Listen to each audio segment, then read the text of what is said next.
Good morning, Dave. How we doing, boys? How are you doing? How's Florida?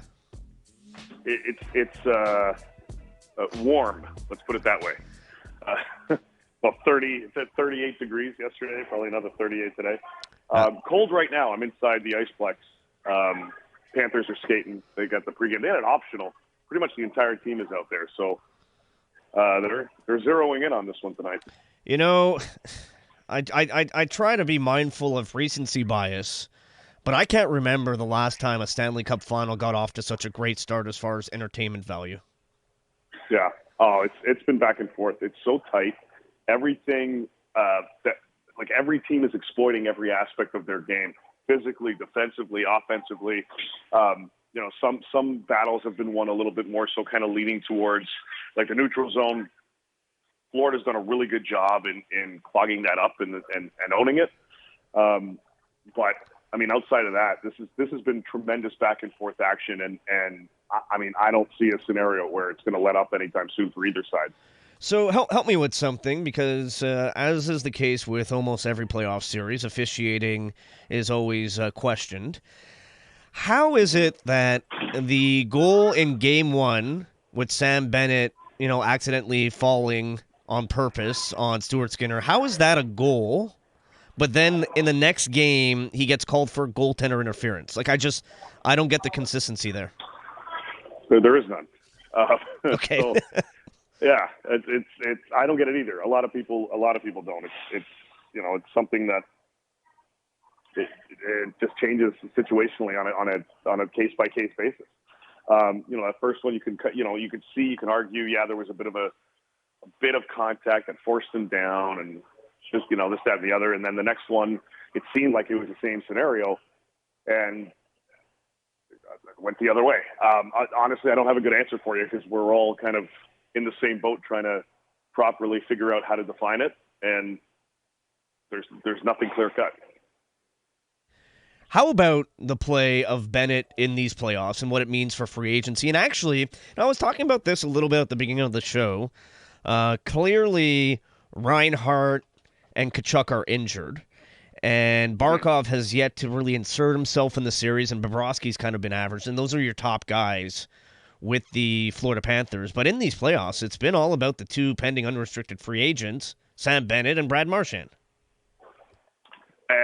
Marchand's line, more than anything, has been absolutely incredible the entire playoffs, and I mean, it's effectively their first line the way that they're performing. Florida made a bit of a change last game and just swapped out Verhaeghe with Rodriguez, and they just kind of moved Verhaeghe back up with Reinhart and Barkov. But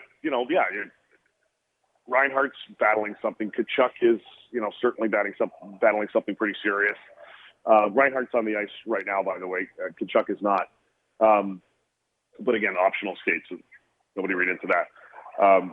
But Marchand's line has been the driving force for them, and in every component of the game. Again, going back to the whole, physically, defensively, offensively, they've been bringing everything on a regular basis, and Marchand has been the guy kind of leading that force, and Bennett has been doing what he can to create havoc all over the place. And they're the two key guys to zero in on. Ekblad's also a pending unrestricted free agent. I think there's more of a belief that Ekblad is going to hit the market, whereas there's a likelihood that Bennett stays and a possibility that Marchand does as well. So, I mean, obviously we'll see kind of how things go once we get after, this Stanley Cup kind of wraps up. But it's similar to Bennett's in a similar situation to Reinhart last year. He went through the Stanley Cup final. They didn't get a deal done until afterwards. And he stuck around, but everybody kind of seemed confident that was going to be the case. Similar vibe surrounding Bennett's situation. I'd be surprised if he doesn't stay. Marchand, my understanding, he's very interested in sticking around. So we'll see how they kind of juggle things cap-wise. Staying with the Panthers, is it fair for me to say that Jones and Mikkola are the top pairing and not Forsling and Ekblad? All three of their deep pairings, and even on Edmonton's side, they've been really good this run, this Stanley Cup in the first two games anyway. But yes, I mean, Mikkola has been so. A few years ago, there was a bit of a coming out party for Forsling, and we really got to see what he was made of in this postseason. Mikkola, it's almost like this is the one for him where he's now getting his opportunity to shine, and the spotlight's put more on him in this regard. And the way that he's performed, the way that Jones as well. Jones came in here and had to kind of shift his game a little bit and modify his game to kind of fit the style and structure that the Panthers have and what they bring. And he kind of did that pretty seamlessly, for the most part. Obviously, it took a little bit of adjustment time, but since basically the start of the playoffs, he's been lights out on that back end for him. Remember last year they had Oliver Ekman-Larsson as their kind of two-way type specialist on the back end, and Jones has come in and just stepped right into those skates and has even taken it a level higher. And the way that he and Mikkola have performed for this club, they're going to use him, those guys, in pretty much any situation that's required. What have you thought of McDavid and Draisaitl as they continue to rack up the points?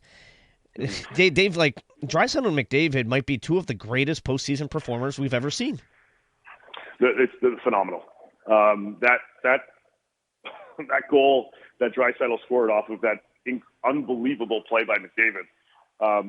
Ekblad kind of standing there going, "Uh-oh, this is good. I'm going to be on the highlight reel for the wrong reasons." But yeah, McDavid and Draisaitl, absolutely tremendous. And that was, we knew that they were going to lead the charge for this group offensively. And it was a matter of can the depth be able to step up, especially without Zach Hyman, in the Stanley Cup final. We've obviously seen it again, back and forth action offensively for these groups. Both clubs, no quit, never die mentality. And that's what they've been bringing in these first couple of games with Connor and Leon. You never count out them. You never count out the Edmonton Oilers in situations like this. And in pressure cooker moments, they're always going to be up for it. I'm looking at the odds, and I just feel like Draisaitl gets no love for that Conn Smythe. I know he's second in line behind McDavid, but it's because it's McDavid. They're like, oh, well, McDavid's going to win. I'm like, but why isn't it 50-50? Why isn't it split down the middle, one or the other? Why don't they just, if they do win, give it to both of them? How about the guy who keeps scoring overtime winners? Yeah. How about that for consideration? Yeah, I mean, look, if it goes Edmonton's direction, then, yeah, there's a serious question with respect to which guy is going to be able to pull it off. Yeah, Connor's the one that's making all the beauty plays. Leon's in perfect position to kind of finish him.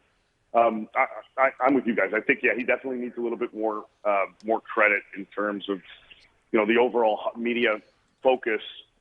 It needs to be put on him just as much as it is. Honestly, coming into the Stanley Cup final, I thought Leon had maybe the edge, at least from Edmonton's side of things. Last year was a little bit different, the way that Connor performed.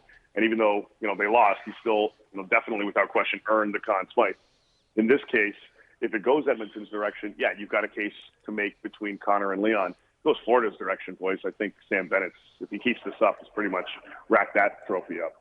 Chatting with Dave Pagnotta here on Campbell versus Gallo. A couple stories from off ice, and I know you had the rumblings early last week on Friday. The Stars make it official, firing Pete DeBoer.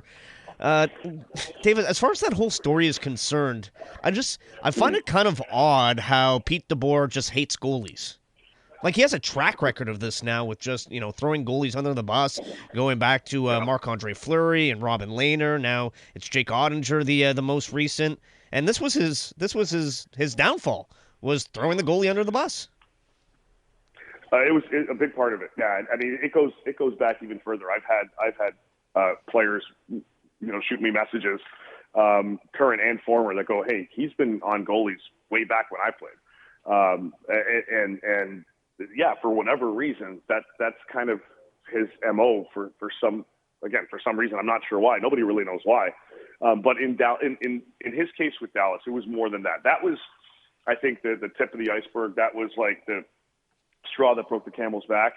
But it was more than just the Ottinger situation and the comments made, post game, and then the comments made afterwards at exit meetings or exit interviews, I should say. It was really I guess everything that kind of transpired leading into the Western Conference Final and then throughout, there were multiple incidences that the players were not appreciative of. There were multiple scenarios that kind of irked them that DeBoer, for whatever reason, was going off on some players more than just the goalie and going off on the team in various situations, plus a whole bunch of other stuff that kind of put that all together. It was a perfect storm in terms of all the hoopla that was created by him in that room. And the players voiced those concerns. They voiced those in their exit meetings with management, and it wasn't until then that Jim Nill and his staff realized they've got a serious problem here, and they've got to make they're likely going to have to make a change. Without that, they were going into next season. They weren't going to make a change. They were going to go into it with the board, but because of everything that happened, off ice and some other stuff that kind of all came together, that's what caused the Dallas to make a change, and they've got a decision to make here on who's going to take over. So who do you think's in the mix here for that job? Well, there's some names that are now floating around. Nelson Graham, their AHL, but they're really high on him as well. So I think he's going to be given some consideration if they look internally. One name that keeps popping up here over the course of the Stanley Cup Final so far is Glenn Belletson. He was there over 10 years ago in Dallas, but has been a big part of Edmonton's bench as an assistant with the Oilers, and there's strong belief that he's going to be given some serious consideration for the position as well. And based on some of the names that are floating around, it looks like they're going more in the direction of a younger coach versus a longtime veteran, like somebody like Laviolette, for example, or John Tortorella. I'm not sure if they're going to go in terms of consideration in that direction. It looks like they're going for a little bit of a younger mindset. I always try to connect the dots and look at who knows who. And we heard, and you would know better than me, that Jay Woodcroft went deep in a couple of situations, right? I think he was close in on the Pittsburgh job specifically. And when I try to make connections, which one? Boston as well. He had 3 interviews with the Bruins before they made their call. Well, again, you look at Jim Nill, and Jay Woodcroft comes out of the Detroit system with that Babcock coaching tree. Jim Nill would be very familiar with Woodcroft, would he not? I would think so. And he fits the criteria of some of the others that are out there, some of the ones that we just discussed. So I'm sure they're going to be, they're going to do their due diligence and make sure that they've got the right guy, especially after everything that went down. They want to make sure that they've got the right guy in place going forward here. So we'll see kind of obviously what the call is going to be at the end of it. But I wouldn't be surprised if there's at least some consideration for Woodcroft here for Dallas's opening. Do you think some of the teams that have recently hired coaches wish that they had waited a little bit longer, not knowing that Pete DeBoer was going to become available? I don't think so. I think a lot of teams pretty comfortable with their decisions and decision making, and then at the same time, after everything that kind of played out, you kind of want to let things kind of breathe a little bit, and give Pete an opportunity to breathe a little bit as well, based on all the negativity that was kind of put in his direction, based on what happened throughout the course of the playoffs. So I think a lot of teams are just comfortable with their calls. I don't think anybody's having second regrets, but because he is now available, there are going to be some teams going into next season that if they don't get off to the hot starts that they think they can, they've got another option to look at if they go in the direction of making a change pretty early on in the season.